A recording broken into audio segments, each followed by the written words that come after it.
Liberty-loving voluntarists who founded Zencash in 2017 took the best tech, like zero-knowledge anonymity and decentralized autonomous organizations, and are creating a secure platform for money, messages, and media that can be sent to anyone, anywhere in the world. Zencash is a cryptocurrency dedicated to peace, anonymity, and decentralization. Find out more at zencash.com. That's zencash.com. The Bitcoin.com wallet is a simple and powerful full-featured Bitcoin Cash and Bitcoin Core wallet that allows you to send and receive either currency with anyone, anywhere in the world. The Bitcoin.com wallet supports both single and multi-signature wallets and is available in multiple languages. Download the Bitcoin.com wallet for easy and secure access to your Bitcoin Core and your Bitcoin Cash. The Bitcoin.com wallet is available for Android, iOS, Windows, Mac, and even Linux. Learn more at Bitcoin.com. That's Bitcoin.com.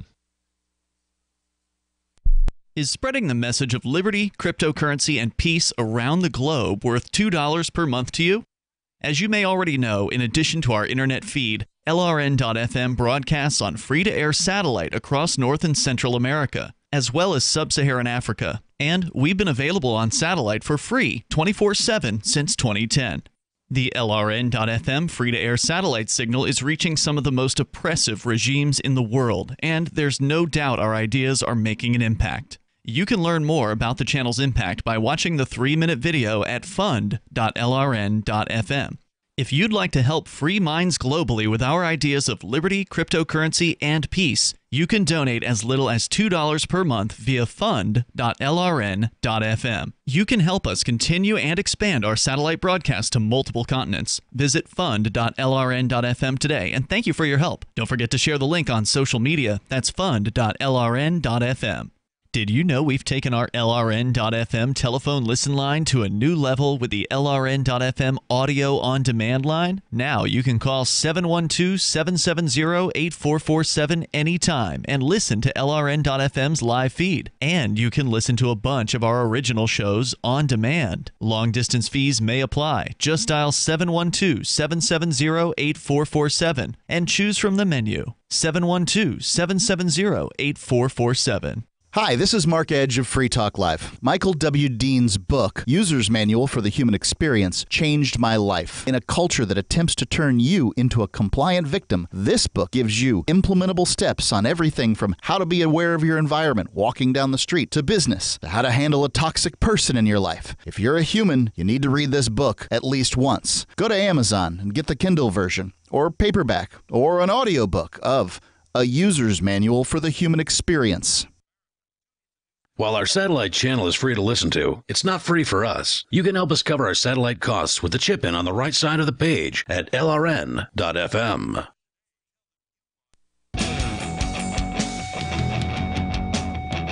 This is Free Talk Live. You can bring up whatever is on your mind. Our toll-free number is 855-450-FREE like freedom. That's 855-450-3733. We've got Skype at Skype username LRN.FM. With you in the studio tonight, it's Ian. And Chris. And Darryl. You want to pick up a Blink home security system, go to blinkprotect.com/FTL. It is about as easy as a home security system could possibly be to get set up, and that's because there's no wires for the cameras, which means that all you got to do is unbox them, pop the batteries in, plug in the one wire in the system, which is the power cable for the hub, and then you just set the cameras where you want them. You set them up via your Wi-Fi enabled device like a tablet or smartphone, and then whatever device your app for the Blink security system is on, you will get clips sent to your phone or, again, tablet, whatever you use, and when the camera detects something. So you can set up the hours that it's detecting. You can set up how long of a clip that it sends you. It is totally up to you, and it's super easy to get this thing set up. Go to blinkprotect.com/FTL. Whether it's a small office or your home, go to blinkprotect.com/FTL, like Free Talk Live, and get 3 Blink cams for what some of the other guys will charge you for 1 security camera. blinkprotect.com/FTL. As we continue here, the Employment Tribunal Court in London has ruled recently that Uber is going to have to start treating its drivers like employees. And now the word they use here is workers, but they're contrasting it. Again, it's a UK story, so some of the wording tends to be a little bit different between here and there. They're contrasting a worker and workers' rights with being a contractor. which is what Uber has always said about their drivers, is these are contractors. We're not telling the drivers when to show up. As an Uber driver or Lyft out works the same way. Most of these ride-sharing companies are the same, where you log into the app as the driver, and then the Uber system, if you're in a certain area wherein somebody needs a ride, you will be one of the options. If you're closest to that person, you will be the person the Uber system selects to say, ding, ding, ding, you've got a ride waiting, and then you have to respond to that within seconds.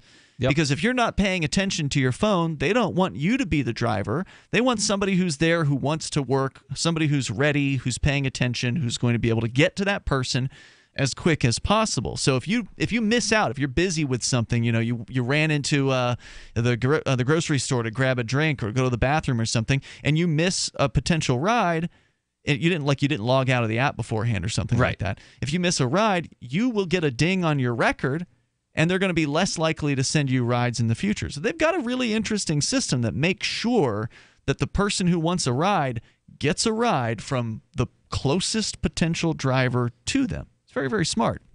But again, it all depends on how many people are logged into the system on their own volition. They can log in wherever they want to, as long as they're approved by Uber to drive in a certain state. And so like when I joined in New Hampshire a few years ago, I could do New Hampshire and Massachusetts. And if I wanted to go and do other states, I could, but there was like some hoops that you had to jump through. Like you had to just kind of let them know that you intended to do that. But generally, as long as you are approved to operate in that region or in that state, you can sign on wherever you want to. You want to sign on from the airport parking lot? You can do that. You want to sign on from sitting at your desk in your house and then run out into the car as soon as you get a ride? You can do that too. There's no manager who says you need to show up here at this specific time. And that would be evidence that the person is an employee if they were being told where to go and at what time to go, and could not say no. But if they said no, they'd lose their job. In the case of working as a contractor for Uber, you can say no by not logging into the app, or ignoring the calls. But then that dings you. And also, if you're an employee, then you are paid an hourly rate. Right, whether you have a drive or whether you have someone to drive around or not. Right. Which is also a big problem. So let's talk more about the case. Nigel McKay, who's the employment solicitor who is arguing in favor of these drivers who ultimately won this case, says, we, quote, have always believed that the Employment Tribunal's decision from last October was entirely correct in saying that our member clients were entitled to workers' rights, such as the minimum wage and holiday pay. Quote, we now hope that Uber will accept this decision rather than seeking and pursuing appeals so that we can swiftly return to the Employment Tribunal on behalf of our member clients for the tribunal to decide the compensation that they are entitled to. In a statement, however, Uber said it plans to appeal this ruling. Uber's acting general manager in the UK, Tom Elvidge, said, quote, almost all taxi and private hire drivers have been self-employed for decades, long before our app existed. The main reason why drivers use Uber is because they value the freedom to choose if, when, and where they drive, and so we intend to appeal. He said further, quote, the tribunal relies on the assertion that drivers are required to take 80% of trips sent to them when logged into the app. As drivers who use Uber know, this has never been the case in the UK. Over the last year, we have made a number of changes to our app to give drivers even more control. We've also invested in things like access to illness and injury coverage, and we'll keep introducing changes to make driving with Uber even better, he said. So, again, if they were to actually, if this group of lawyers on behalf of these whiny drivers who want to have all these, supposed employment rights to be able to log in anytime they want. Look, if Uber is going to be forced to treat you as an employee, then they're going to start treating you like an employee. Yep. Unless they decide to just leave London and the UK entirely, which they could also do that. They have been known to just pack up and leave an area. They did this in Austin a couple of years ago, where Austin, Texas was going to, and they did, the city council passed a law and ordinance that said that all drivers who want to work for Uber or Lyft must go to the police department and must be fingerprinted and photographed, and you have to pay a $25 fee to be processed, and you've got to get an approval slip from the government first before we're going to allow you to work for Uber. And Uber's and Lyft, their viewpoint is, well, we don't need the government to certify our drivers. We have our own background check process that we pay for, because when you apply for these jobs, they check your background. They see if you got, an accident history. They see if you've got a criminal history. Yep. And they will then disapprove you based on those things. Now, one thing that I think is interesting, and apologies to divert, but remember a couple of years ago there was the big hoopla out in Portsmouth, New Hampshire, where the Portsmouth City Council wanted to wind up instituting all of these things that apply to taxi drivers but not bus drivers, claiming that we have to make sure that people that are driving others, unless they're in a bus, we have to make sure that they meet all of these qualifications and requirements and have these background checks, unless you drive a city bus, in which case totally fine, whatever, be an axe murderer, we don't care, rapists, no problem. But the claim, and I heard this from several people on the city council because I went out for several of their council meetings, they simultaneously said, we don't know what is in the Uber background check, but we know that ours is better. How in the blue hell do you know yours is better if you don't know what's in theirs? Indeed. If you want to join us here, the toll-free number is 855-450-FREE. If you're somebody who thinks Uber drivers and Lyft drivers and other rideshare drivers should be treated as employees, been given minimum wage, being given benefits, want to hear from you. The toll-free number, 855-450-FREE. There's a little bit more here to the story from the BusinessInsider.com. They say that the ruling could have broader implications for the whole gig economy. It's Free Talk Live. It's a no-brainer. A Big Berkey water filter is the one you need, period. You need a water filter that removes chlorine, fluoride, pharmaceuticals, BPA, and other endocrine disruptors, pesticides, bacteria, viruses, and much more, right? And does it all at only 2 cents per gallon. Get the original and most trusted name in gravity water filtration, Big Berkey. And now GCN listeners receive 5% off ceramic filter systems using code GCN. Call or click 1-877-99-BERKEY or BigBerkeyWaterFilters.com. That's 1-877-99-BERKEY. Want revenge on the common housefly? Well, after 10,000 years, someone has finally come up with a better way. The Bug Assault, a miniaturized shotgun, which utilizes ordinary table salt as ammunition. Non-toxic and no batteries required. So much fun, you'll forget you have a wife and kids. $39.95 and free economy shipping. Use discount code GCN and get an extra 10% off your purchase at bugassault.com. Makes the perfect stocking stuffer. Get your Bug Assault today. Delighted health insurance executives gather in an outdoor coliseum to watch a patient battle cancer. And a self-conscious flasher is fully clothed under his trench coat. This is the Onion Week in Review. While stressing that they would absolutely never consider doing anything of the sort, German leaders quietly admitted this week that they were pretty sure they could carry out another Holocaust if they ever truly wanted to. Quickly noting that the Holocaust was an atrocity that should never be repeated, no matter how easy it would be to do so, almost all members of the German parliament discreetly conceded that with their country's dominance of Eurozone GDP, pulling off the unthinkable genocide would not be the least bit difficult. I'm just saying, hypothetically, that we very easily could do it. I mean, we definitely have the infrastructure, and the concentration camps are still standing. In other news, a so-called Christian has an erection. A new study finds more children are growing up in single-parent households. And a real-life Nancy Drew traces the source of her HPV. This is the Onion News Network. Are you tired of your taxes funding endless occupations around the world? Antiwar.com is run by people who understand that wars abroad become wars at home, wars on our freedoms.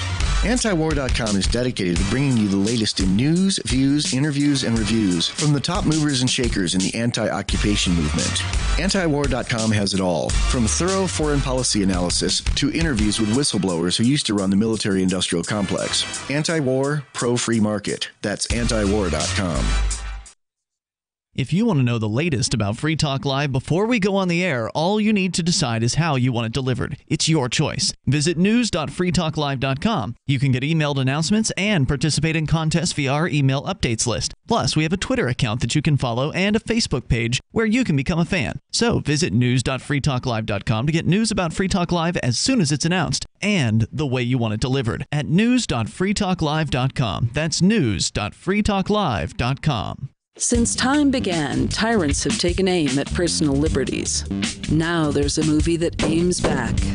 The government has no more right to tell us what to put in our bodies than they have to take our guns or tell us what books we can read. 6 drug police were eaten by bears while raiding a marijuana farm. On your knees, you dirty hippies! Jesus. On your knees! What's the problem, officer? Today, many cops who enforce pot laws do so only because it provides them with cushy jobs, good benefits, and a chance to push people around. I was an undercover narcotics officer. The drug war is nothing but a farce. The Second Amendment says you got to keep you and your gat intact.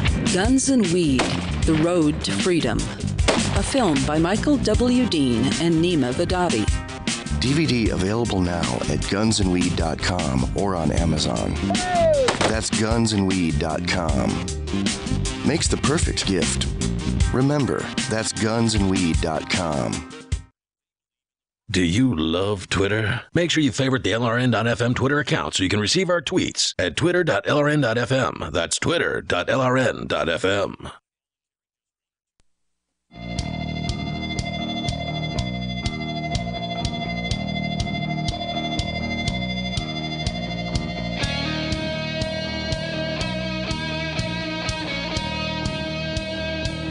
This is Free Talk Live, and you can dial in toll-free here at 855-450-FREE like freedom.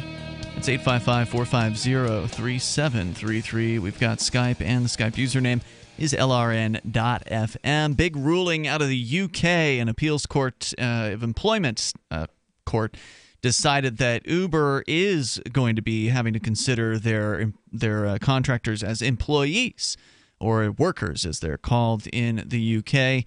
And that could, as the Business Insider story here points out, have some broader implications for the gig economy if this ruling continues to stand. Uber has pledged they're going to appeal it. And knowing Uber, they may just decide to leave the UK entirely. And that's speculation on my part, because that's what they did in Austin, Texas, after Austin, and Lyft also. Lyft and Uber both left Austin after Austin decided to impose upon them greater requirements than Uber would normally have as far as background checks are concerned, that they had to go through the government to get a background check done, and Uber doesn't want to do that. It's more bureaucratic, it's more expensive, it's slower. There's no argument that it's any better. It's just overall a worse process for onboarding new drivers. And so Uber and Lyft left town. And that was it. And then I think there was some sort of an agreement that was reached, and I don't remember exactly what it was, but Uber and Lyft are back in Austin these days. But they actually pulled up, packed up shop and said, well, we'll just serve all the surrounding areas. So they served Round Rock and, the other areas that are around Austin. And anybody who needed a ride from Round Rock into Austin could get the ride, but they couldn't get one from Austin back to Round Rock. At least from Uber. So our toll-free number here is 855-450-FREE. If you want to join us, you can bring up what you want. So what changed was that the Texas legislature wound up passing a law that gave statewide ride-hailing regulations that superseded the city regulations. Which is what happened in New Hampshire as well, where the state legislature passed a one-size-fits-all ride-sharing bill rather than leaving it up to each individual town to have a patchwork of regulations that would have been a nightmare for these companies to try to obey. So the toll-free number here, 855-450-FREE like freedom. Let's talk to the Christian anarchist in Tennessee. You're on Free Talk Live, watching us on cam.freetalklive.com. Well, hello, guys. One thing, I'm not really calling about this, but I just wanted to let you know next week I get my helicopter back after they completely rebuilt it down there in Florida. So you have a helicopter? Yeah, I crashed it, but that was a previous episode. Yes. About 6 months ago. Yikes. Anyway, I wanted to talk about this swatting. The swatting, which is where somebody will call the police with a fake report of like someone taking hostages somewhere or some other violent situation going on for which they would need the SWAT team to respond. And they are calling the police against somebody, let's say, that they don't like, somebody online. One of the examples has been that, or in the past, that the victims of swatting have been online playing online video games, and then they are busted in on by the police during that process, and that is a very unpleasant circumstance, which could result in people being shot who were not expecting to have their door kicked in, and then they pull a gun on the intruders. Turns out it's the police, and then they end up dead. So yeah, swatting, a very dangerous activity, and also highly illegal to call the police on a situation that does not actually exist. Okay, and for the for the listeners that don't know, there was an incident yesterday where a young man lost his life when the police went to an address where nothing was happening and shot a guy who just happened to be walking out his front door. Oh my God, I hadn't heard about this. So where was this? He's dead. He's dead. I'm not sure. Jeez. But anyway, there's been a lot of discussion about what a horrible person this guy was who made the swatting call, and I certainly don't want to dispute that in any way, shape, or form. That was a very rotten thing to do that resulted in somebody losing their life. However, I'm going to put all of the blame on the goons. Sure, because absolutely. It's the goon squad that shows up with guns drawn and trigger-happy goons ready to blow anybody away that moves wrong. They just presumed that the call was legit, and they went ahead and treated it as it was legit and did no assessment whatsoever of, did what the caller say actually, does that look like it's true in this circumstance? Can we collect any evidence on the scene here to prove that what the caller said was actually true? It sounds to me like they just blew somebody away because they were scared or whatever, and that there was actually nothing happening. Yeah, and I'm getting so sick and tired of hearing goons saying they feared for their lives. Well, I say grow a pair of balls, guys. You stop getting scared at every little twitch that people make, and unless somebody shoots at you, you shouldn't be shooting at them. Absolutely. That's the bottom line, because that's the rules of engagement in Iraq and other places.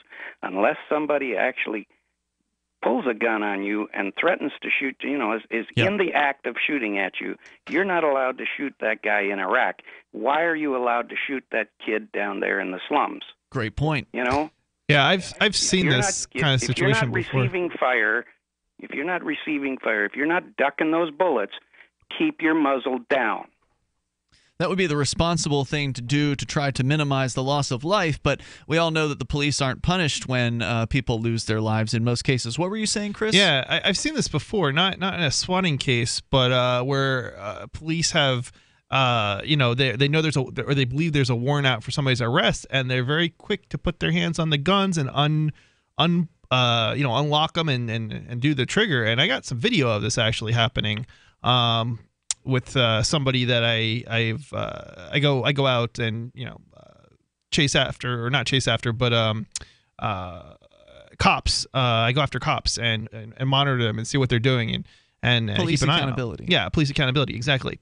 And in the process, one of the people I was with had another police department had gone and put out a warrant for his arrest, never notifying him, and so while we were out, he was we had gone into a police department, never given any names, and asked where are all the police, because there seemed to be no police on in a city that should have had many police, and they used based on I think something he was wearing, they looked up, they did a search, basically warrantless search on his name for no reason at all. They had no reason to suspect of crime anyway. But the point of the matter was, they then found out there was a warrant for him, and which wasn't it was all nonsense anyway, the warrant, but it was actually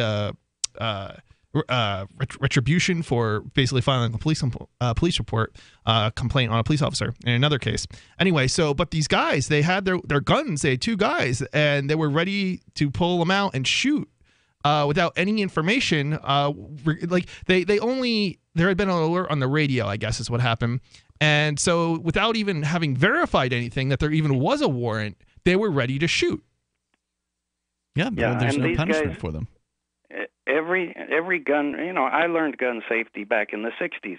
Every gun safety class I've ever even heard of tells you don't put your finger on the trigger and you don't point guns at people until you're ready to fire. So these guys that come in there with their guns pointed directly at people that are supposedly suspects or whatever, no, they don't need to do that. They need to keep that gun muzzle pointed at the ground. You know, they can give commands or whatever they want to do. They can show the person that they're armed and ready to act, but they don't need to point that weapon at anybody unless they're ready to shoot them. And that's why we're having so many innocent people killed, is because they point the gun without any regard for human life at all, zero regard. Now, if you or I did that to somebody, even a burglar in our house, if we tried that, we're going to go to jail. Yeah, criminal threatening with a weapon or whatever that charge would be. You'd be lucky if go to jail is what happens. You would probably wind up being killed by the cops. Gene, thanks for the call tonight. I appreciate the call and hearing from you. The toll-free number here is 855-450-FREE like freedom, 855-450-3733. More about employment in the cab business coming up. From the second letter of Captain Mark. Any pirate knows that commerce is communication. Markets condense oceans of information into a single price. Innovations in communication are circumventing the scrutiny of the Crown. This signals a change in the coin of the realm. The Crown uses digital currency to surveil, censor, seize, and destroy wealth at will, so pirate currency must protect us from this weaponized money. We need to move funds further, faster, cheaper, and without third-party observation, basing decisions on an accelerating flow of information. So pirates require nearly instantaneous transactions with no arbitrary limits on volume or artificial influences on fees. Most importantly, a pirate currency must preclude centralization. Otherwise, it will become another link in our chain to the Crown. A superior currency will result in the obsolescence of the coin of the realm and the extinction of the Crown itself. Trade above the grid. Join us at pirateswithoutborders.com. Water is the single most important thing your body needs, so you want to be sure it's the best for you and your family. Since 2005, thousands have depended on Berkey purified water. The Berkey Guy provides the lowest priced filtration systems in every size. For incredibly delicious water now and in an emergency, get to GoBerkey.com or call 877-886-3653. 877-886-3653. GoBerkey.com. If you or someone you care about loves outdoor adventure, then check out slingbow.com for some unique holiday gift ideas. That's slingbow.com, where we have some innovative new products for the archer, hunter, or bow fishing enthusiast in your family. Now through January, use the promo code HOLIDAY to get free shipping in the U.S. or Canada. And from all of us at Slingbow Industries, have a safe, joyous, and peaceful holiday season. Uncovering the secrets and exposing the lies. That's what the readers of freedomsphoenix.com get every day. freedomsphoenix.com, constantly providing the information, the real news about government policies, and the real relationship we all have with the coercive government. The real condition of the economy, innovations in technology, breakthroughs in energy, health, and computer science. Learn the truth well before it's admitted to in the lamestream media. The corporate media, nothing more than distributors of government propaganda, but now there's an alternative. freedomsphoenix.com. Constant news updates on the issues that affect your life in the most important ways. With liberty and property under constant attack, freedomsphoenix.com provides the understanding behind the propaganda, and it encourages the participation of its readers. Go to freedomsphoenix.com. That's freedoms with an S, phoenix.com. freedomsphoenix.com. The revolution between the ears has already happened. Here's a chance to do a little activism while you're cruising Facebook, Twitter, or Google+. Between the LOL cats, the recipes, the hot girls, and the inspirational sunrise memes, Free Talk Live's posts pass by your newsfeed. Like them, comment. It gives us more exposure. If you don't see our posts, click like at facebook.freetalklive.com and then hover over it to click Get Notifications. It's an easy way to spread the ideas of liberty a bit further. I know you're busy, but you can spare that 1/10 of a calorie it takes to click on something. Facebook.freetalklive.com. Radio is the most personal of mediums. I exist right now in your head. If you listen to Free Talk Live regularly, you know me. Free Talk Live is on more than 160 radio stations around the U.S. and has been downloaded on every continent around the world. Hundreds of thousands of listeners with ad packages from $600 a month to $6,000 a month. Imagine what we can do for your business, project, website, or idea. Email me, mark@freetalklive.com. If you enjoy LRN.FM, please contribute to your favorite shows via their websites and become an amplifier at amp.lrn.fm. That's amp.lrn.fm.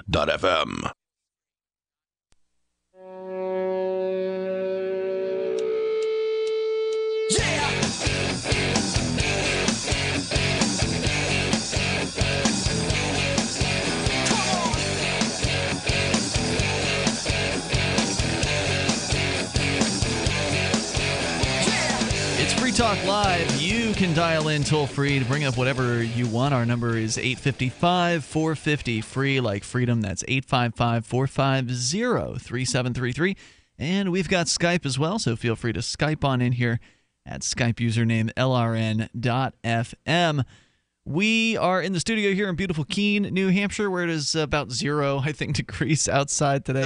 Phone app says right now it's like 4. Hey, all right. It was definitely 0 the other day. I was looking. I have one of those little displays that measures the temperature inside and outside. Yeah. And it literally said 0 degrees outside. Oh, it was well below 0 earlier today. Oh, yeah, it was. I just thought it was funny that it said exactly 0, and I very rarely see that. You've only lived here for a year and a half at this point. This is your second winter, right? That's true. Second winter. This is your second winter. Third, I think. No, second. Is it only second? Yeah, it might you haven't be. lived here for 2 years yet. Well, you know what? We moved in the middle of the winter. Well, March. Right. So do you move towards the tail end of winter? Yeah. So anyway, you can join us here. The toll-free number is 855-450-FREE, like freedom. Do want to let you know about My Pillow. Great pillow. I use it. Darryl, you've got one. It's the best pillow. It's designed to fit to the shape of your body and hold your neck in the proper position. And unlike a regular pillow, you can wash My Pillow. You can put it in the washer and the dryer. It is designed for that, and it works well. You go to mypillow.com, use code FTL. You get your My Pillow at half price, and you can buy more than one if you want. So look at it as 2 for the price of 1 if you want. mypillow.com with code FTL. And if you don't like it for some reason within the first 60 days, you can send it back to them over at mypillow.com, and they will send you your purchase price back. So again, mypillow.com, code FTL, like Free Talk Live. And if you like it, as we do, the pillow is guaranteed to last for 10 years. So it's got a great warranty behind it as well. Toll-free number tonight is 855-450-FREE, like freedom, as we continue the UK ruling that Uber needs to start treating drivers as though they are employees instead of contractors. According to BusinessInsider.com, now Uber is going to appeal this decision, but it was one of the employment courts that had made the decision, and it was Uber's first appeal that has failed, so they're going to appeal this appeal. It's a major decision, according to Business Insider, that could cost Uber millions of pounds and make the San Francisco headquartered company think twice about its UK business operations, which is what I predicted. If they continue to lose this all the way to the top, they may just go ahead and close up shop because their whole operation is predicated on the idea that their drivers are contractors, not employees. The ruling could also have ramifications for other companies operating in the UK's so-called gig economy, such as Deliveroo, which I don't know what that is, but there's companies like Uber, and even Uber has a division where they will deliver things to you. They'll go, like, you can have an Uber, I think Uber Eats is what it's called, where you can hire an Uber driver to go and pick up food for you and then bring that appears to be what Deliveroo is. It's a British thing. Yeah, or other things, pick up something from Walmart or whatever and then bring that to you. Yeah, the tagline is takeaway delivery from premium restaurants near you. There you go. And you will pay a premium on top of the premium restaurant as well in order to pay the driver. Paul Jennings, partner at Bates Wells Braithwaite, which is representing the drivers, told Business Insider the ruling could prove very expensive for Uber if drivers seek to claim back pay that they may have missed out on. It's going to cost them, he said. Ooh, yeah, man, that would be pretty brutal. Imagine if the government is ruling here that Uber, you now have to pay the minimum wage to these drivers for every hour they were logged into your system, whether they were driving for you or not, as long as they are logged in on your system. That's kind of insane if they only have to respond 80% of the time. It's absolutely insane. Like if I was on the clock, I would have to work 100% of that time, right? Yeah. Well, it's depending on what the job is. Well, it's also insane because if you're on the clock, there's no guarantee you're going to, or if you're logged into the app in this case, there's no guarantee you're going to get a ride. Right. If you're in the right place at the right time, if things are busy, you're going to get rides. But if you're there at the wrong place, if it's a slow night or whatever, no planes are coming in, or for whatever reason, you're just in a place where other people are getting the rides and you're not. What they're saying here is as long as you've been logged in, you're on the clock and you're an employee. And so Uber will have to pay back pay to these employees who brought this lawsuit if they are successful. This basically sounds like some kind of on-call situation to where you're on call and you will work once we wind up telling you we need you to start working. That's what it sounds like, but that's not what it's going to be when they get back pay for the times when they weren't working. So, I mean, Uber's going to get screwed if they keep losing this particular lawsuit. Yeah, Uber seems to me like they are operating a business where these people are contractors. The people own their own vehicles. That's right. They decide their own hours. They're responsible for maintenance. Yeah, I don't know. I mean, the thing is, the problem with contractors is the way the law defines it is there's not any clear line. It's not. No, there's certain factors. There's different factors, right? And it's just kind of like there's not any clear distinguishing line that defines a contractor. You can pull up a comparison chart online. Yeah. It's like if you do this, if you do this, if you do this, you're probably a contractor. Right. If you and do that's this, you do the this. key word is probably. Yeah. Probably. Right. There isn't. Right. It's not like there's a law when the that judge says sees you it. are or aren't. Yeah. So we end up with this situation where I think it's ridiculous. I don't think there should be a distinction. I was looking to see what the status, because there was a suit like this in the United States and California. and I think it was one or two other states simultaneously to that. But I looked briefly beforehand and I couldn't find an update on what was happening with that, because this one again is in the UK, but the same arguments are being used in the California court as well.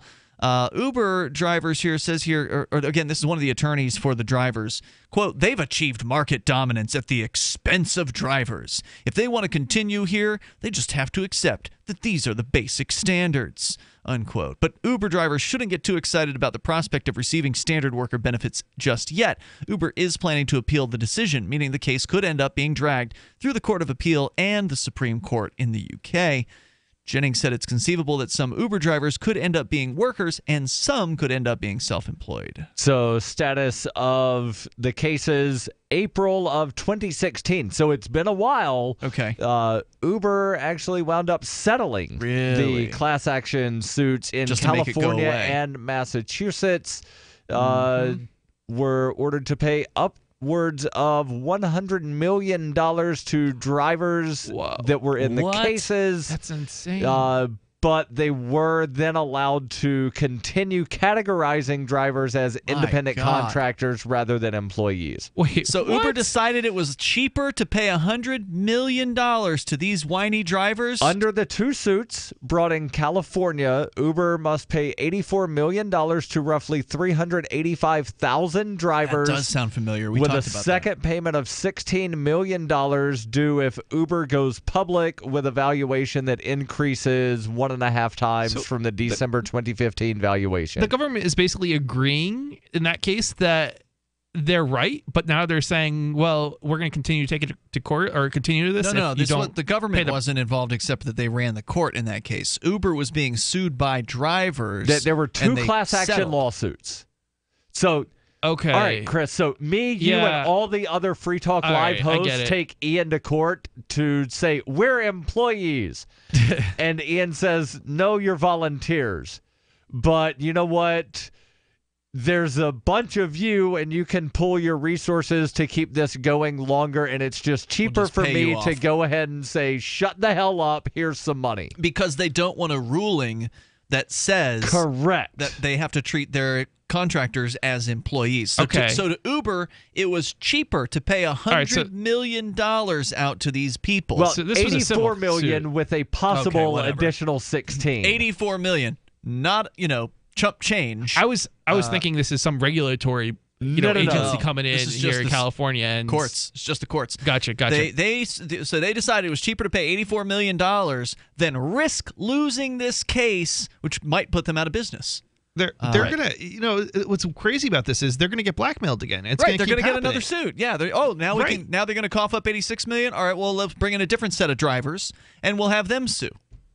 Yeah. I mean, it's crazy. More coming up here in moments. You can join us. The toll-free number is 855-450-FREE, like freedom. That's 855-450-3733. If you are working in the ride-sharing economy and you want to weigh in on this, look, I want to make it clear, I'm not defending Uber. I think they suck as a company, and that's not just because they decided to cancel my services as well. Yeah, they're pretty bad. After they listened to a couple of local haters both who of them sent are. them a message. Is Lyft that bad too? Because I heard Lyft was better. Well, I don't know if they're any. They might be a little bit better. For instance, is really pissed at Uber, but she likes Lyft. There's a lot of stuff bad about these apps because they track you and do all sorts of malicious stuff. There is that. Let's continue here in moments. 855-450-FREE, like freedom. This is Free Talk Live. Have you ever wondered who the second person to discover gravity was? When you're in the mood for a treat, would you go to the second best bakery in town?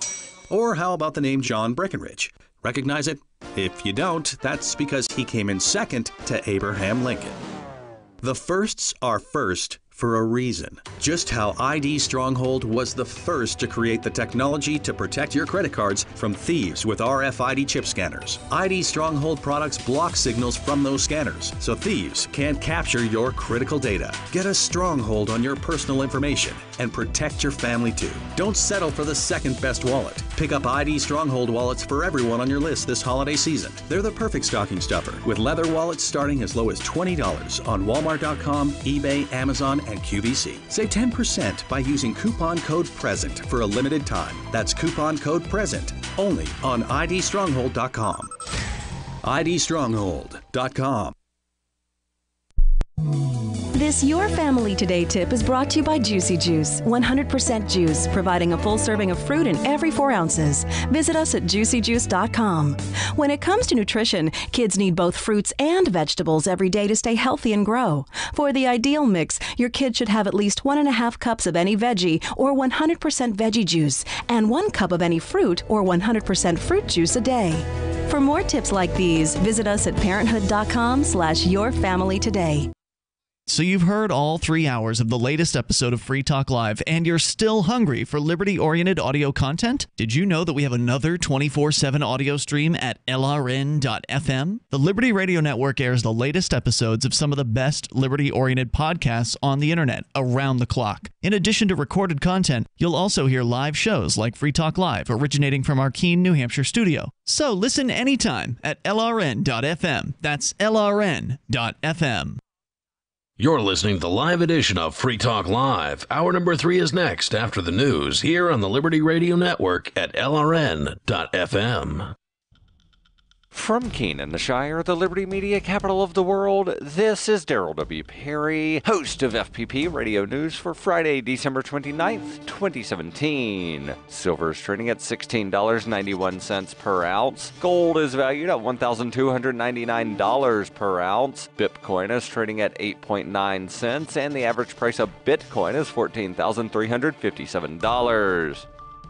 Antiwar.com reports the U.S.-led coalition has issued yet another report on the civilian death toll in their airstrikes against Iraq and Syria since 2014, and continues to dismiss the vast majority of civilian deaths as not credible. Out of the 27,500 coalition airstrikes in that period, 1,799 reports of civilian casualties have been issued, with thousands killed. The coalition, however, dismissed all but 208 of the reports and put the figure at 817 dead. This has been a recurring problem with all independent attempts at counting the deaths, dwarfing the official figures, and even on specific, well-documented incidents, the U.S. never cops to more than a small fraction of the confirmed toll. At the core of this is that the Pentagon makes little to no effort to assess civilian casualties on their own, and when presented with reports of deaths, tends to wait months before digging into them, and then seeks ways to dismiss them out of hand.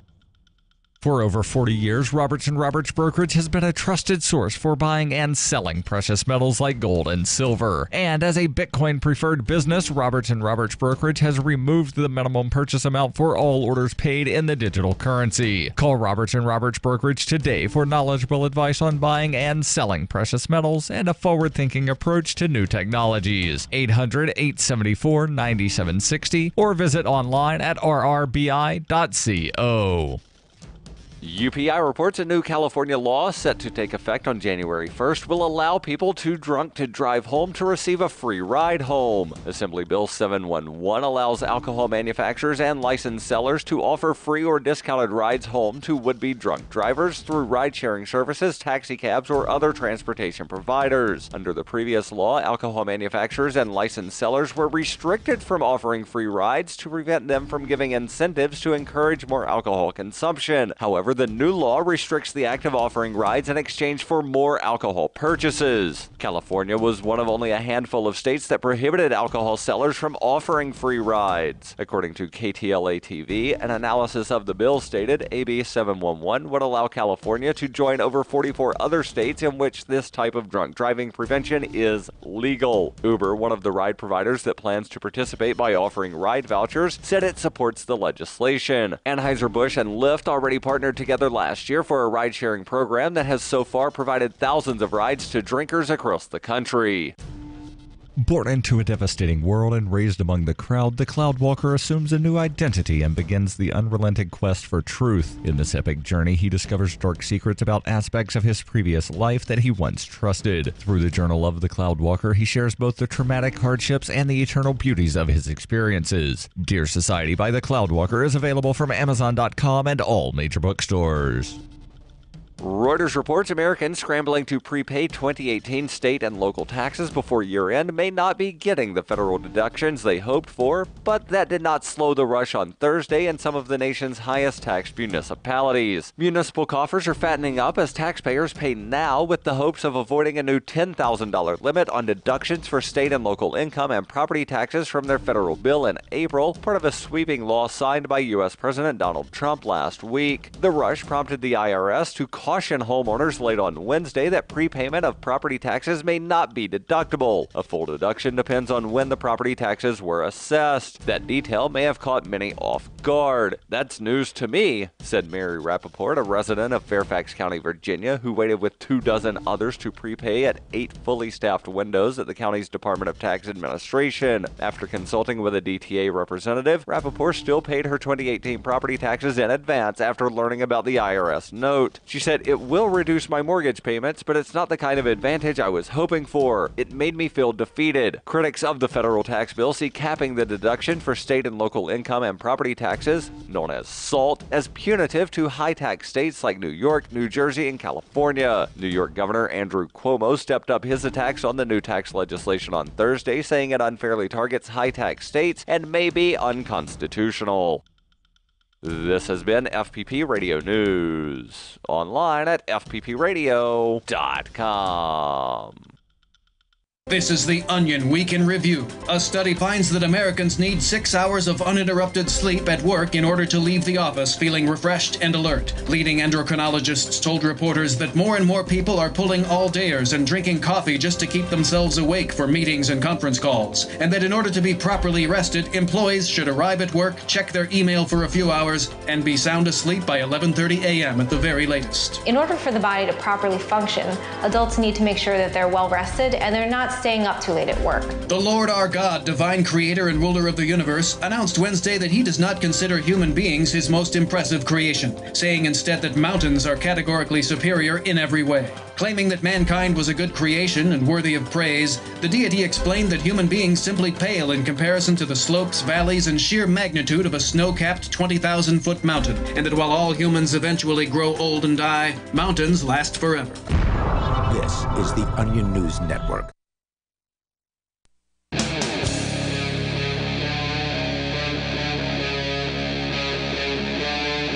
Free Talk Live.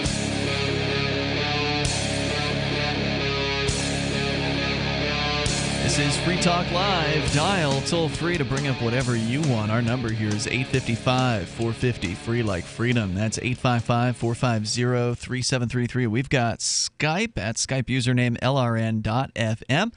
And with you in the studio here tonight, it's Ian. And Chris. And Darryl. So for those of you just tuning in the last hour, we talked a lot about the lawsuit that has been successful thus far against Uber in the UK, where a similar lawsuit had been filed in Massachusetts and California in the United States, basically accusing certain drivers who didn't feel like they got a fair shake out of Uber. And I get being upset with Uber. They're not a great corporation to work for. A lot of drivers are unhappy with how they've been treated, so I get that.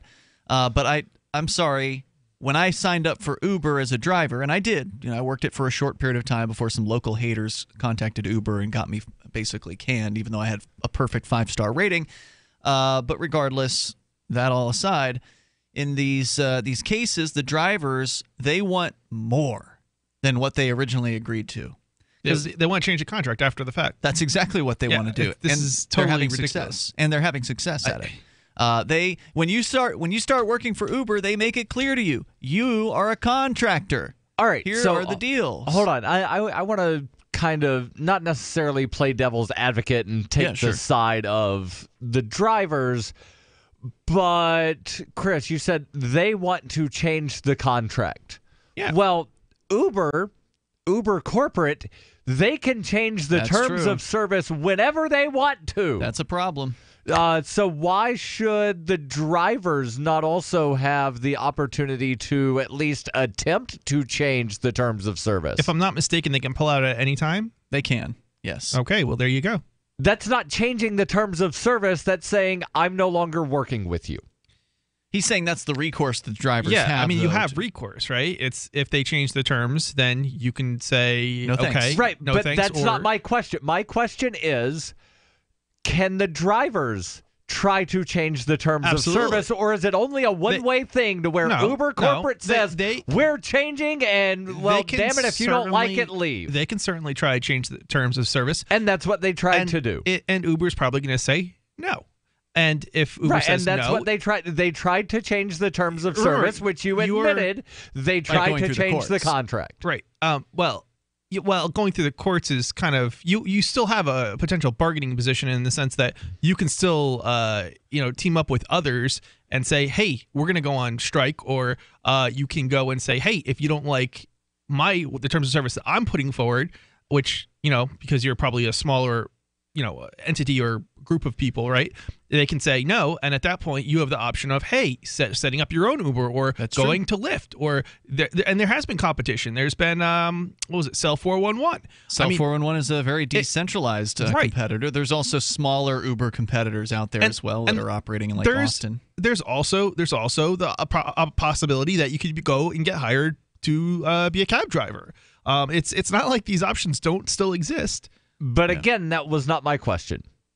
My question was about attempting to just like, and there are people that claim that they've that there have been people claiming that they've successfully rewritten the recommended terms of service from a credit card company and wound up sending it back, and the credit card company didn't notice that anything changed. So they accepted it. Yeah, and so they accepted the contract. I don't know whether or not that would actually wind up standing up in court. But because most of the time you don't actually get to send a contract back. In these circumstances, you're just clicking approve or apply. Right, you're clicking, I agree, I totally agree. You can change the terms of service whenever you want to, and it doesn't matter. Yeah, I think that it's scummy and scammy that corporations can do that, but they can, and that's that's kind of the way things are. Oh, it's absolutely scummy and scammy, but you still have a choice. What you were getting into. Yeah, you knew, Mr. Driver, what you were getting into. I want to say that I deal with eBay all the time, and I hate eBay. I will get off eBay at the first possibility that I can. As soon as there's a worthy competitor, and there's not. I don't know if you remember me talking about Open Bazaar, but I was on top of Open Bazaar. Now, honestly, I set it up, and it ended up, kind of being, it had some edges, right? Yeah, it was hard to use initially when they first came out with it. Well, they've apparently rolled out an upgrade to where you don't have to have the thing running 24 hours a day now to actually have your store up. Yeah, really? I would like to look back into that, but I haven't had time. I spent a much time on it originally. I'm the same way. It's like I can't spend more time on this. Right, and at some point, and I still support Open Bazaar. Yeah, it's a cool idea. Decentralized markets. I still promote it to one degree or another. I have a T-shirt that I wear all the time. Yep. All right. I mean, it's not a lot, but nonetheless. But the point is that if you want these better alternatives to come along, you got to support them. You got to make them or support them. Yeah. Right. And you do. You don't have choices on everything, but you do have some choices in life, and you just got to make the choices that are best for you. And I think one of the things I think of is the part of the problem is people don't understand what it means to be a contractor, and then the government comes in and they take more of your money, because now basically what happens with a contractor is that normally as an employee, there's about 15% that gets taken out of your paycheck that you don't know about, and then there's another 15% that, like Social Security and stuff. Well, I don't even know if that's included, but the point is that there's another 15% that it shows up on your paycheck that's taken out. But there was that other 15%. Well, when you're self-employed or you're a contractor, you have to pay the whole 30%. And people don't realize that, so they're actually getting paid less. Or you can avoid paying it because the company doesn't pay it for you. So the company pays you what they owe you, and then you decide whether you pay taxes. Sure. Well, I think one of the points I'm trying to make here is that it's an understanding issue, and it's also an issue of the government's taking money from you that you just don't know that they're taking. So if you accept a lower pay rate, because when you're a contractor, you should be demanding more money. So because they don't have to pay those. Right, exactly. It's your responsibility. That's what you're agreeing to. You're making a bad deal if you're taking, $15 an hour, maybe, for example, because maybe that's only worth $10 an hour. I don't know exactly. Yeah, I see what you're saying. But the point is, you need to evaluate that. But at the same time, from what I've heard, it's about $15 an hour is what people are making. One of the people I know who did work for Uber, and it was definitely better than working at McDonald's. So I don't know. I know somebody whose I think averaged was like $10 an hour when all was said and done, and I don't think that factors into what that person has to pay to keep their car up too. So you think about that, they're also having to pay for their repairs. They got to pay for issues. The air conditioning goes out and it's hot. You better get that fixed, or your riders are going to vote you down. I don't know. Right. I don't know.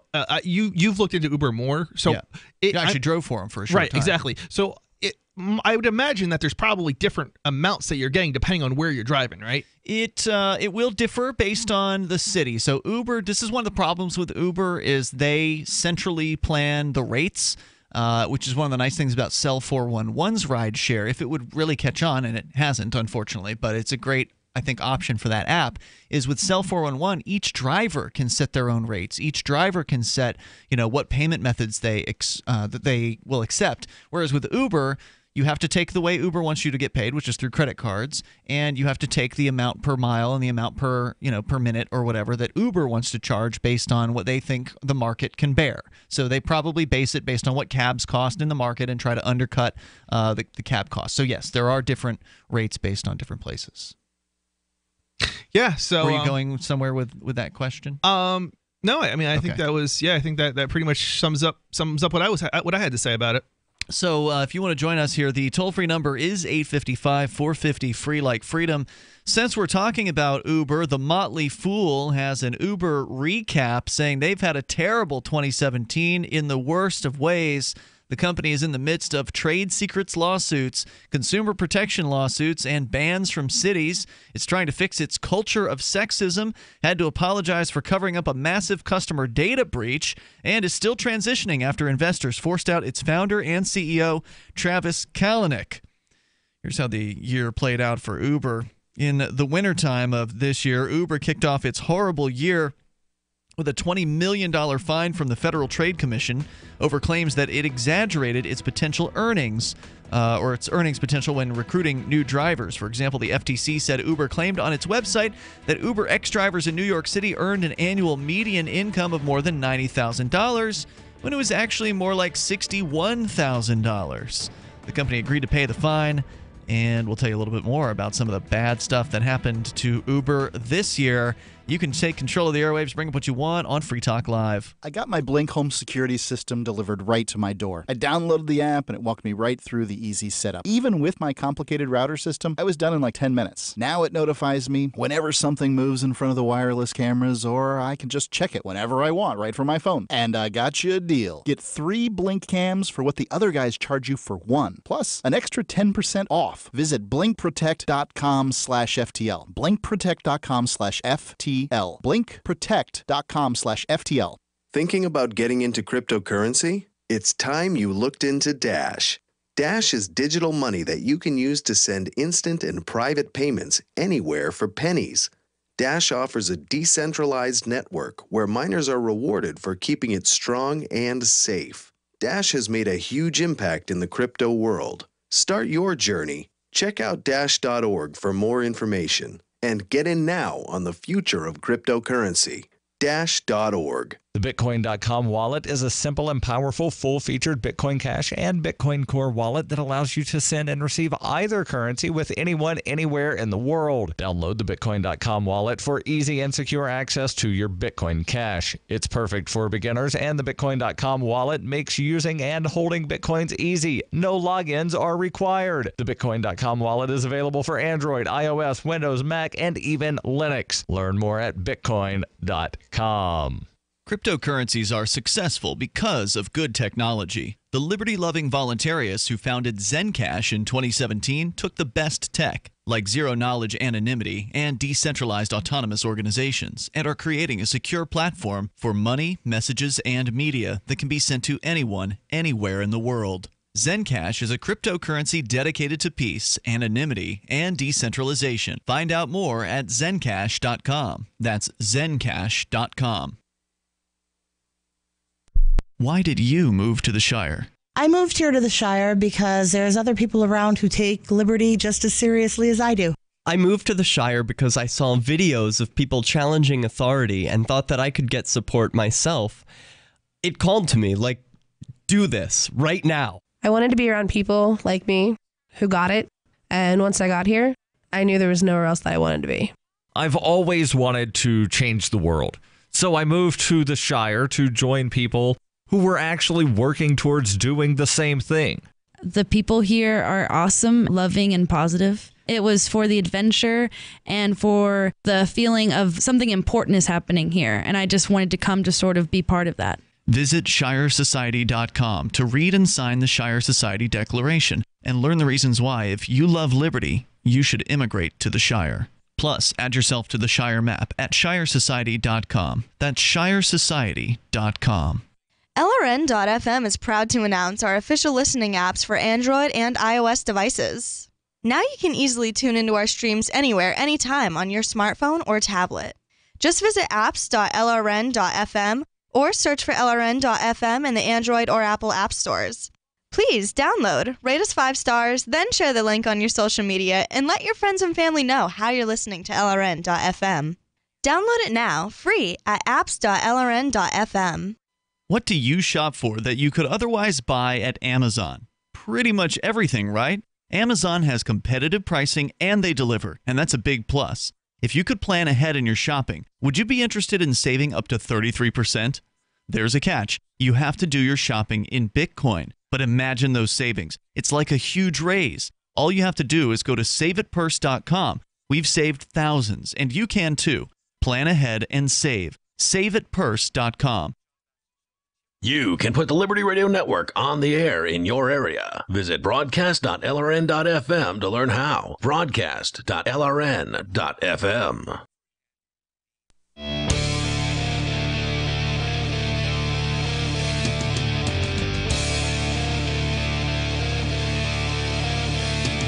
It's Free Talk Live. You may dial in toll free to bring up whatever you want. Our number is 855-450 free like freedom. That's 855-450-3733.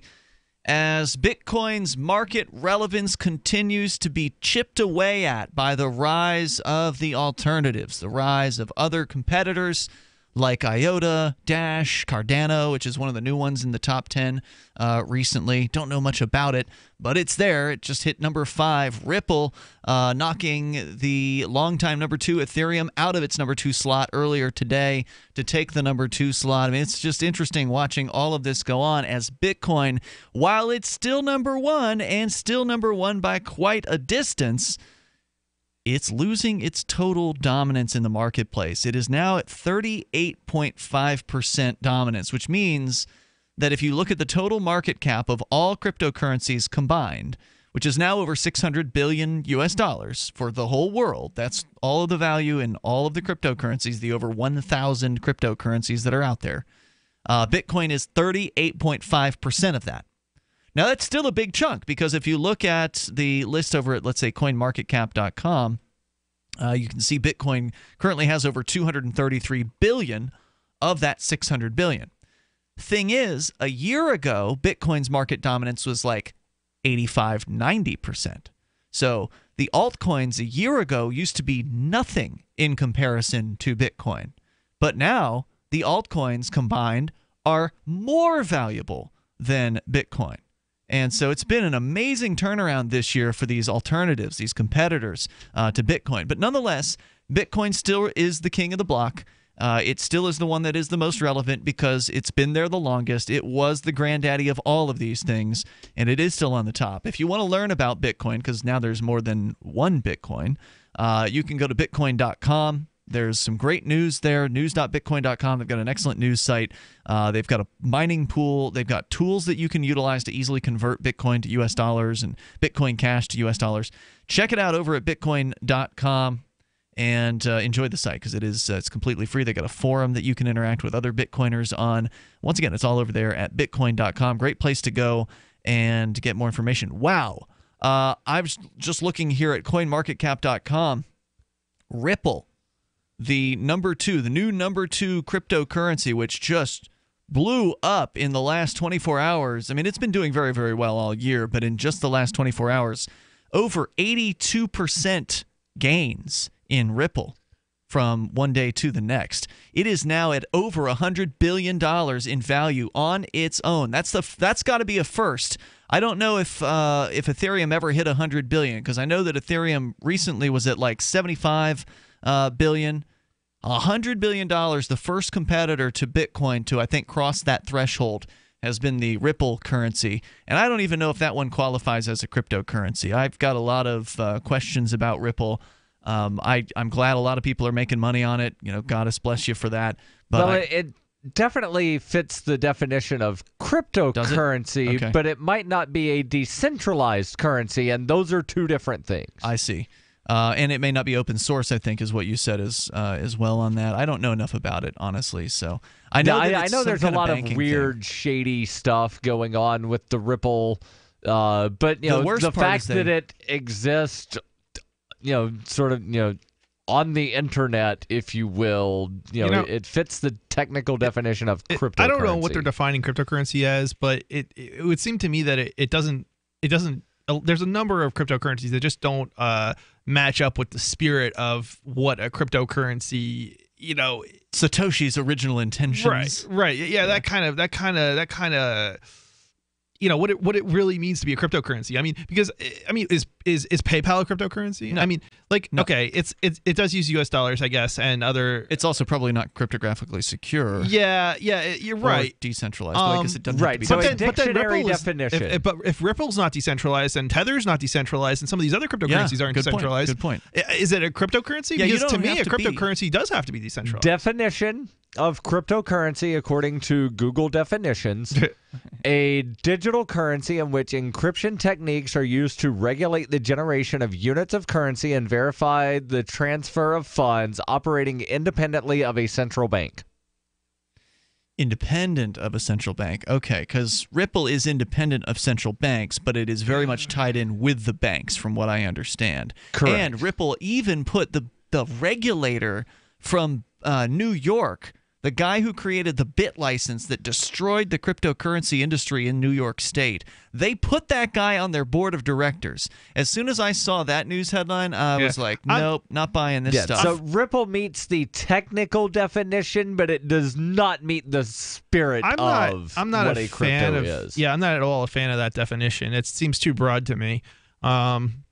It's not what a traditional cryptocurrency to me is, and which means at the very least, by that definition, Darryl, the new Venezuela so-called cryptocurrency would not meet that definition because this one is backed by the government.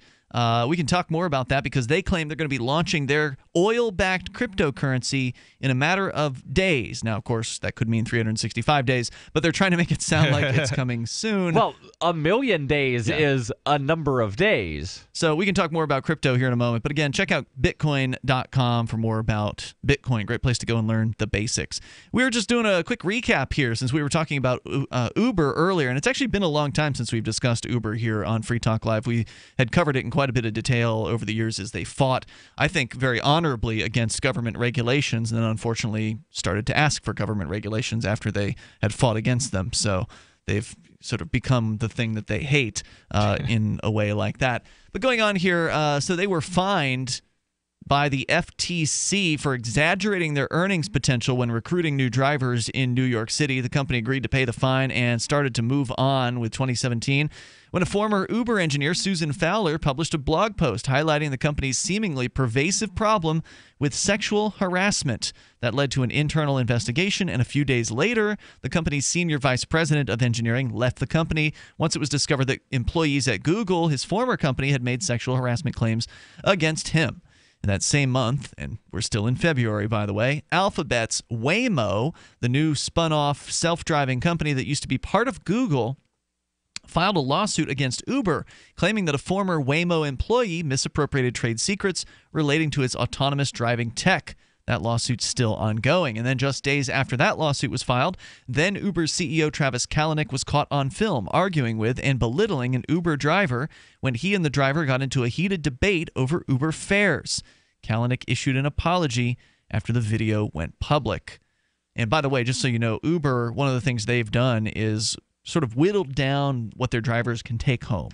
So when I started with them, it was 80% in New Hampshire is what you got as the driver. So 80% of the total bill to the customer would go to the driver. And then within a matter of weeks after I'd started, they implemented a new 75% reduction, meaning that everybody who started after a certain date would only be getting 75%. And I don't know if they've taken it down further since then, but they may have. And when you're a driver and you're a full-time driver, like for me, I was just doing it for fun.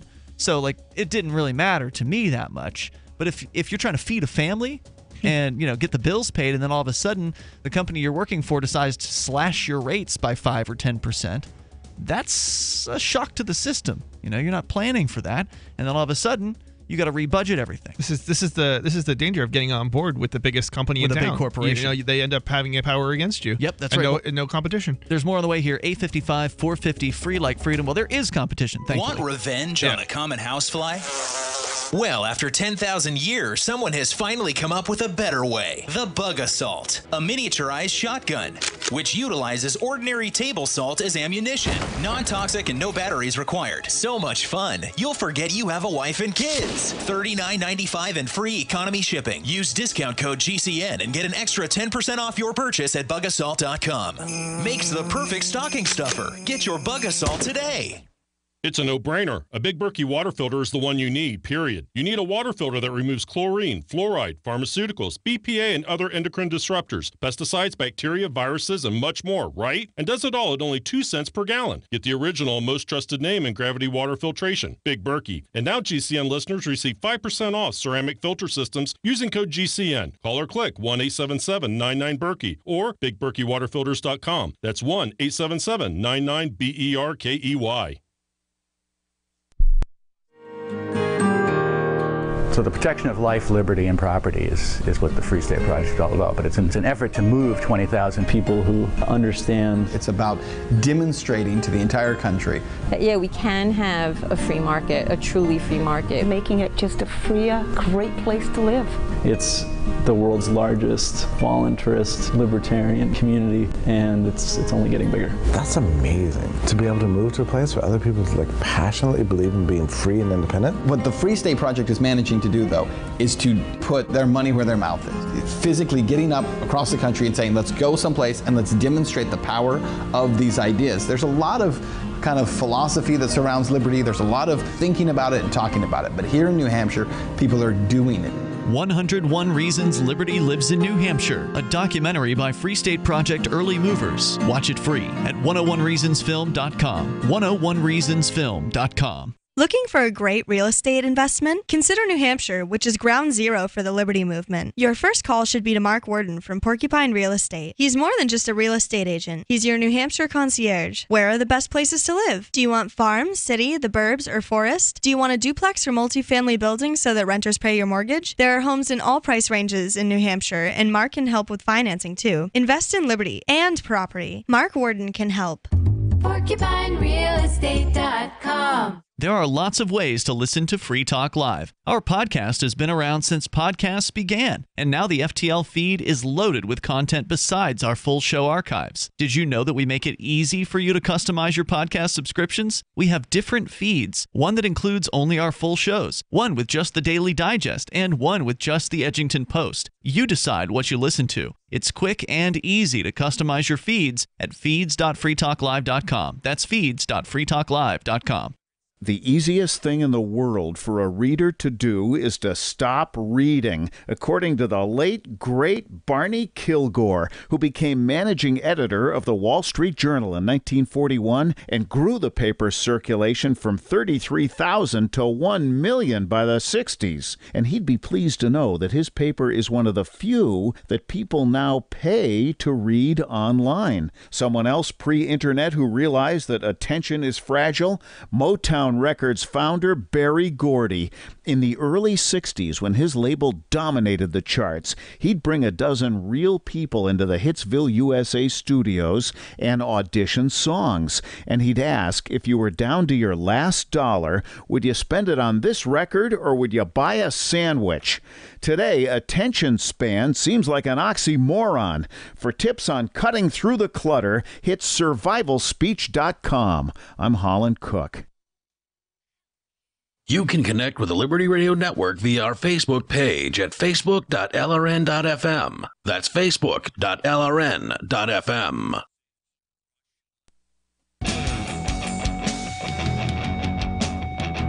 This is Free Talk Live. You dial toll free to bring up whatever you want. Our number here, 855-450-FREE, like freedom. That's 855-450-3733. We've got Skype at Skype username LRN.FM. We're talking on and off on Free Talk Live about cryptocurrencies.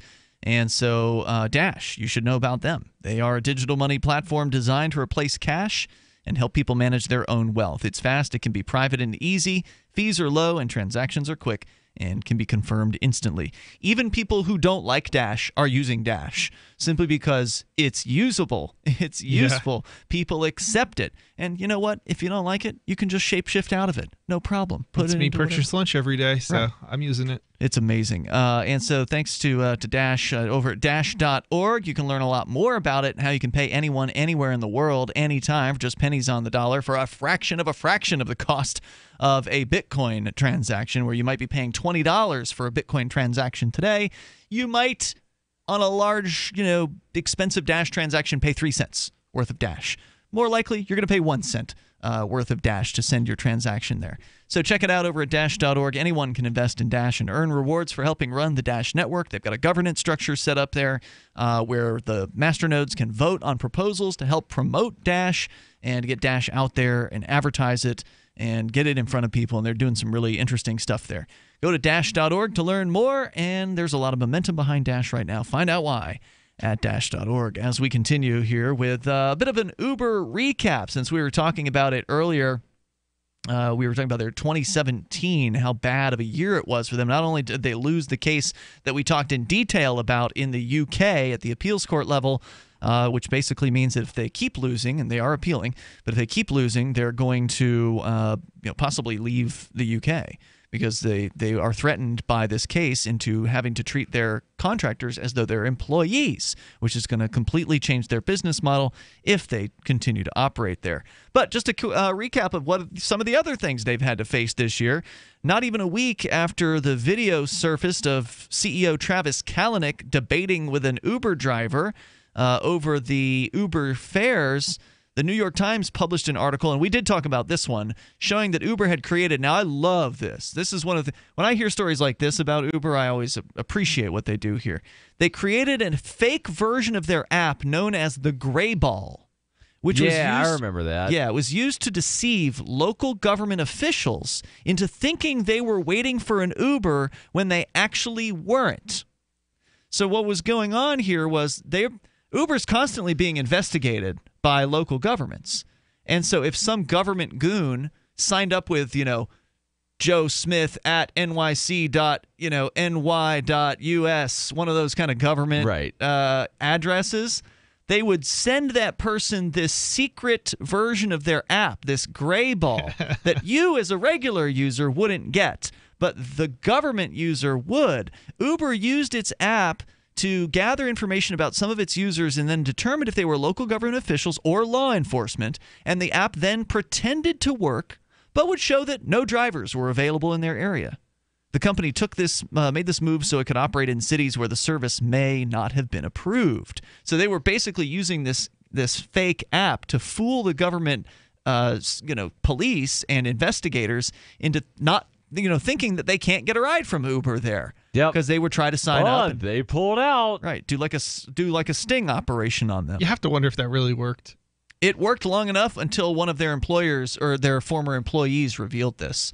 So it was an insider who outed them in this particular case. The Gray Ball set off a firestorm for the company that it's still dealing with today. Major cities have considered kicking Uber out over its seemingly deceptive practices. Remember, they were deceiving the government. They weren't deceiving their real customers who actually wanted to use their services. And the government deceives us all the time, so I think that's fair game. I love it. To top the spring months off, though, the information reported, which is, I guess, a website, in March that Kalanick and 5 other Uber executives visited an escort bar while traveling in South Korea back in 2014. The article said an executive was present who felt uncomfortable with where they were, left the bar, and then later reported the incident to the company's Human Resources Department. The article then alleges that Uber tried to keep the executive quiet about the incident in light of the current sexual harassment investigations that the company was already facing. Uber then kicked off the summer with a board meeting discussing the findings of its internal investigation into sexual harassment within the company. An Uber board member at the time, David Bonderman, made comments regarded as sexist during the meeting and ended up resigning 2 weeks later. The company ended up firing 20 employees as a result of that investigation, and CEO Kalanick, who's the founder of the company, stepped away for 3 months. That news came as Kalanick's mother passed away, and some assumed he would come back to lead the company, but little more than a week afterwards, he resigned from the company after Uber's biggest investors wrote him a letter asking him to resign. And how many times has that happened where somebody creates a thing and then a board of directors gets in charge of that thing and completely changes that thing from out underneath the original designer of that thing? It happens a good bit. It does. It's that's a tactic that government actually uses. What, take over from inside a corporate board? Like corporate espionage, where nonprofit espionage for that matter. Mm-hmm. They'll make sexual harassment claims. They'll make stuff up and put facts together that then make it look like something happened, and then they're their guys in charge. Yeah, and then at the end of the day, their guy ends up being in charge of the entity, and all sorts of people. Now, I'm thinking of another situation where there was a board that was created, and the board wound up. I don't recall if they removed the person or if this person removed themselves, but then later said that board that I created and gave them the keys over to this thing, they're not the real board. You should give me a bunch of money. I think I know who you're talking about there. You do know who I'm talking about. You're talking about a ride-sharing, or it's an alleged ride-sharing company. Two of them, one called Arcade City, one called Swarm City, where the guy that created Arcade City created a board and said, I'm no longer the mayor, I'm the janitor of Arcade City. Yep, and then they ran him out. And you're in charge here. And they said, all right, glad we're in charge. We're changing the name. And he's like, but you can't do that. But nope, you did put us in charge. Yeah. So, it's just always interesting to see how things change after boards get in charge, because it can be a complete change. Uber then hired former Expedia CEO Darryl Daria. They hired Daria to help. It's Dara, D-A-R-A. But to help turn around the company, it appears to have been a wise decision, but Uber's deep-seated problems have continued to surface even under the new leadership.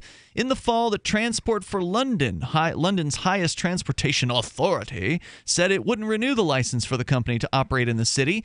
The TfL group cited Uber's grayball software and other privacy concerns, saying in a statement, quote, TfL considers that Uber's approach and conduct demonstrate a lack of corporate responsibility in relation to a number of issues which have potential public safety and security implications. I don't see how its board of directors being horny is really in any way a public safety issue when it comes to their drivers getting from point A to point B. But regardless, it was a blow to the company because London's a huge city, but also because it could set a precedent for other cities to shut down Uber as well. The company still functions somewhat in London because a ban is difficult to enforce, which is one of the things I like about Uber. Again, there's a lot not to like about them, but I do love it when they openly flout bans. Yes. When they're told by some government, we are not allowing you to operate here, and Uber's like, well, if our drivers want to drive there and take the risk, we'll support them. We'll pay their fines. Yeah, we'll pay the fines, and we'll pay for the attorneys to fight this in court in certain cases. So I love it when they do that. But going on here, the move by the city was nonetheless another black eye for the ride-sharing company. Then in November, it was revealed that hackers breached some of Uber's computer systems and had gotten access to the information of 57 million riders and drivers in the year 2016. All companies have data breaches, of course, but the big problem is that Uber didn't tell its customers or drivers about the breach and instead paid the hackers $100,000 to delete the data. So they tried to keep it quiet. As a result of Uber's handling of that breach, several cities are looking into lawsuits against the company, and Washington's state attorney general has already filed a consumer protection lawsuit against Uber. So there you go. Toll-free number here, 855-450, free like freedom, but they are apparently planning to go public in 2019. So they're going to have an IPO? That's another thing that changes how companies operate in a lot of ways. More coming up here in moments. You can share your thoughts. A cryptocurrency executive kidnapped. We'll hear about it coming up. From the third letter of Captain Mark. The Crown's observation conditions us to be dishonest with ourselves. Therefore, constant surveillance produces a society of constant deception. Honest communication is the seed of civilized conduct. To deny us this seed is to deny us its fruits. But the Crown's primary objective is to stifle free thought itself, to make its subjects incapable of dissent. Seasoned pirates have always encrypted messages and codes and ciphers, so intercepted transmissions were incomprehensible. But today the Crown possesses advanced tools of pattern recognition that document, profile, and predict our every move. Today, piracy requires hailing frequencies completely invisible to the Crown. We are tired of poltergeists in the static. Looking for a community of like-minded scoundrels? Or just want some swag to let the Crown know what you think of it? Join the conversation at pirateswithoutborders.com. It's about time something new came along for better selling and buying online. And I found it. What now, Marge? It's buysellmakeoffer.com. Never heard of it. It's a brand new company. That's why you've never heard of it. It's the newest and best way to sell any products online. I did all the research. Sell my car? Yes. Our home? Yep. My golf bag? Your golf clubs. All of them. How about your purse collection hoard? Hey, now. You said any product. Right. I did. We get 30 days free. Really? Packages starting from only $9.95. And buysellmakeoffer.com will never charge item fees ever. Never. And this is cool. Listen to this. You can even use Skype or video to show your items. That's cool. Yes. All we have to do is go to the website, sign up, and then load our stuff to sell. I love this site. Buysellmakeoffer.com. Buysellmakeoffer.com. You got it? Buysellmakeoffer.com. Buysellmakeoffer.com. Better selling, better buying. Please. Free Talk Live. I think you guys should be encouraging people to drop the drugs, drop the alcohol, and live a straight life. Why? And that's freedom. Well, that is freedom. How can you say? I mean, maybe it's freedom for you, but what if I enjoy altering my consciousness? Well, I think it's sad. Why? It's a sad existence when people have to be addicted to drugs and alcohol. Oh, I'm not addicted. Now you're assuming addiction. Alcohol, we're talking about marijuana, we're talking about drug use in general. What about caffeine?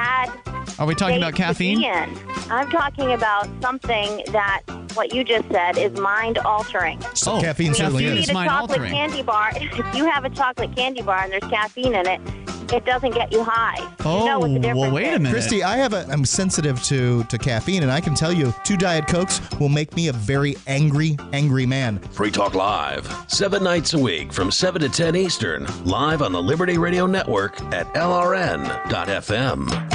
The 3 most important things you can do for Free Talk Live are 1. Share 1 episode a week on Facebook or in some other social networking site. 2. Buy the things you buy online through shop.freetalklive.com. 3. Give $5 a month to the AMP program. It's my firm belief that Free Talk Live's AMP program is the best use of your charitable dollar among liberty-oriented organizations. Support all the organizations you love. But make sure you give $5 a month to AMP at amp.freetalklive.com. Are you tired of governments murdering people around the world? Stop using their money. There is an alternative. Bitcoin is a stateless, free market, non-political currency. Bitcoin cannot be inflated or controlled by any government. By using their money, you are helping the state. Stop doing it. You have an incredible alternative available now. Learn it, use it, spread it. Get started with Bitcoin at bitcoin.com. That's bitcoin.com. While our satellite channel is free to listen to, it's not free for us. You can help us cover our satellite costs with the chip in on the right side of the page at LRN.FM.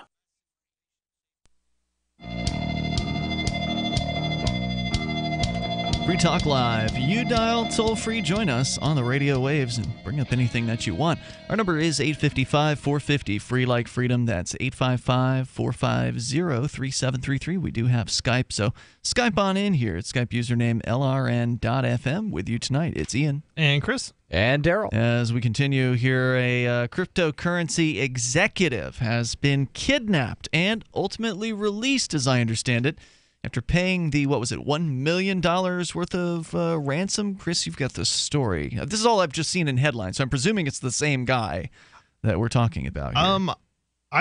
You know what? That's more information than my story has. Really? So, okay. Yeah, so Expo Bitcoin Exchange manager kidnapped in Ukraine. A manager of the Expo Bitcoin Exchange has been kidnapped in Ukraine. According to Russian and Ukrainian media reports, Pavel Lerner, 40, was kidnapped while leaving his office in Kyiv's Obolin district on the 26th of December. The report said he was dragged into the black Mercedes-Benz by men wearing balaclavas. I think that's what is that? That's a balaclava is a mask that only has your eye holes and like maybe a mouth hole or something in it. I have a couple of them that I wear when I go running. Is there one for your nose? Is there holes for your nose? So the one that I really like, my newest balaclava, it's got this separate piece of fabric that can be pulled up over the nose. That's or handy. pulled down, and it's so if you need to drink coffee or eat something, you can. And then I have another one where it's all one piece of fabric that can be pulled up over the nose. But I like the one where it's that second piece of fabric that is independent of what goes to the chin. And here I was thinking it was some sort of Muslim like head dress or something.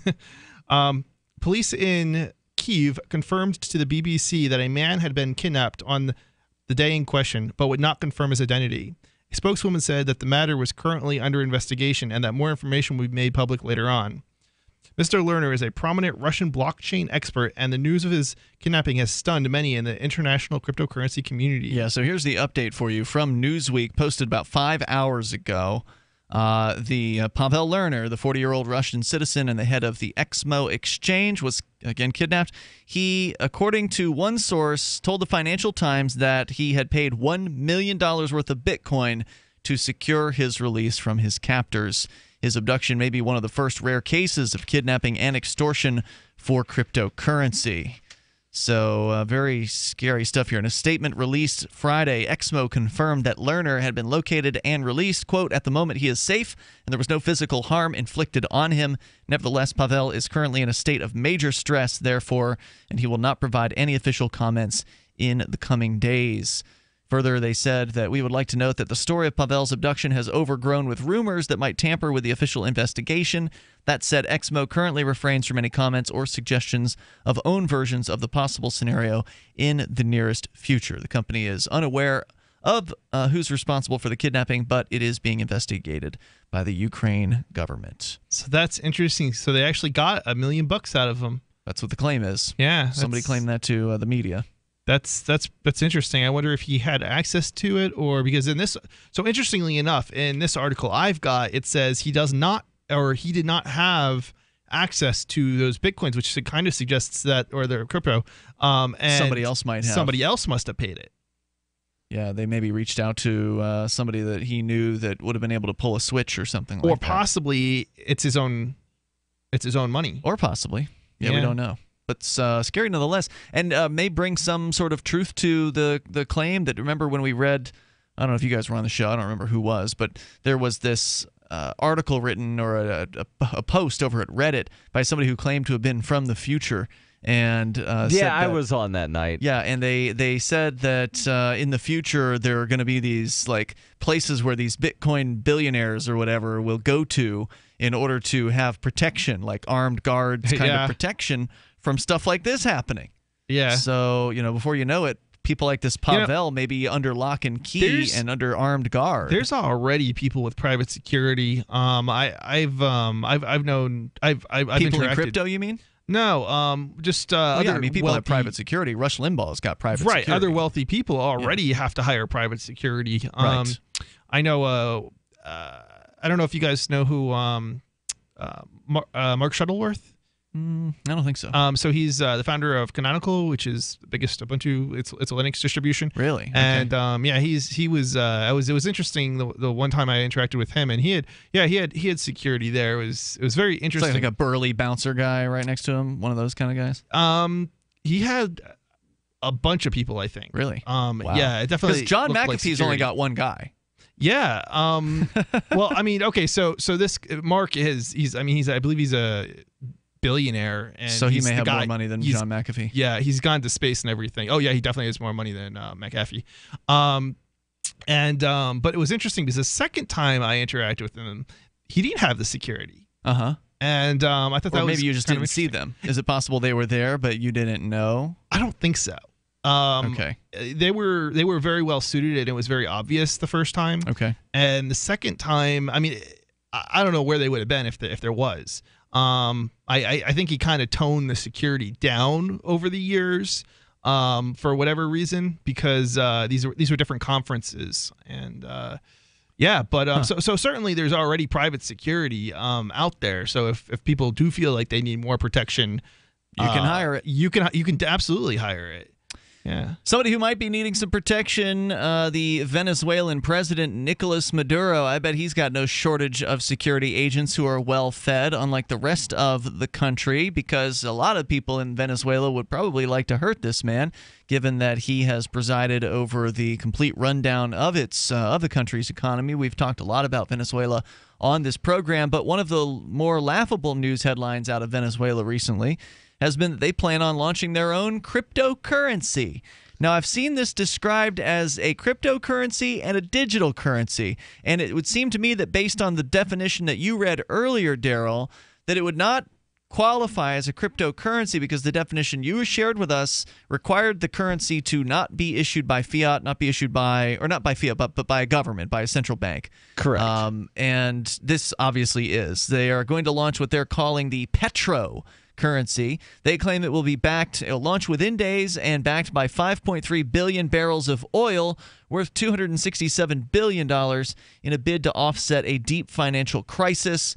Earlier this month, he announced the Petro currency despite skepticism of cryptocurrency experts who do not think Venezuela has the wherewithal to pull it off. Communications Minister Jorge Rodriguez said the first Petro offering would come within days. Quote, Camp 1 of the Ayacucho bloc will form the initial backing of this cryptocurrency, he told reporters, referring to part of Venezuela's southern Orinoco belts. Quote, it contains 5.342 billion certified barrels of oil. We're talking about backing of $267 billion. He added that differentiated the Petro from other cryptocurrencies such as Bitcoin. Now, of course, if you want to collect your oil, you're going to have to go down there and get it yourself because they don't have the boats to be able to deliver it anywhere. I wonder if this has some sort of value because it can be the Petro. Well, no, the crypto the digital currency that Venezuela is issuing. The Petro. That's what it's called. The Petro. Because I mean, again, I might not be thinking through this very much well here, but if they're having issues getting dollars, it may be a means of getting dollars. It may be. If people value the currency that's being issued by one of the most valueless nations on the planet. Right. This isn't being traded yet anywhere. I'll tell you a way that is fairly easy for the people of Venezuela to wind up getting U.S. dollars, and that's to wind up selling Venezuelan currency on eBay. That's true. It's illegal for them to do that. Novelty items, because I purchased some, what was it, about a year ago? See, here's the problem, though, with a government-run cryptocurrency. Is part of the deal behind cryptocurrencies being valuable is that they're open source and they cannot be manipulated because they're distributed and decentralized. This is not going to be distributed and decentralized. It's going to likely be I'm predicting here, it's going to be a centralized currency controlled by the government, which means they can issue more of it on a whim rather than, on a schedule like the other cryptos. I would suspect you're probably right. I would not put much faith in it, but at the same time, I'm trying to see the value in it for Venezuela. The government. It would only be valuable for the government, not the people of Venezuela, who they're going to still be starving. The Venezuelan government, if anybody does value this currency, and that remains to be seen, they're going to be the ones who benefit from it. And something else to be seen is a couple of years ago, the Ecuadorian parliament approved legislation to have Ecuador create a national cryptocurrency. But I'm not seeing anything to where they actually wound up doing that. Because it's government. I mean, they suck at everything that they do, so it should be interesting to see how broken this thing is Except on for killing launch. people. They're really efficient at that. They probably could be more efficient if they weren't the government. But we'll see you tomorrow night. Online in the meantime, freetalklive.com. Is spreading the message of liberty, cryptocurrency, and peace around the globe worth $2 per month to you? As you may already know, in addition to our internet feed, LRN.FM broadcasts on free-to-air satellite across North and Central America, as well as Sub-Saharan Africa. And we've been available on satellite for free 24/7 since 2010. The LRN.FM free-to-air satellite signal is reaching some of the most oppressive regimes in the world, and there's no doubt our ideas are making an impact. You can learn more about the channel's impact by watching the 3-minute video at fund.lrn.fm. If you'd like to help free minds globally with our ideas of liberty, cryptocurrency, and peace, you can donate as little as $2 per month via fund.lrn.fm. You can help us continue and expand our satellite broadcast to multiple continents. Visit fund.lrn.fm today, and thank you for your help. Don't forget to share the link on social media. That's fund.lrn.fm.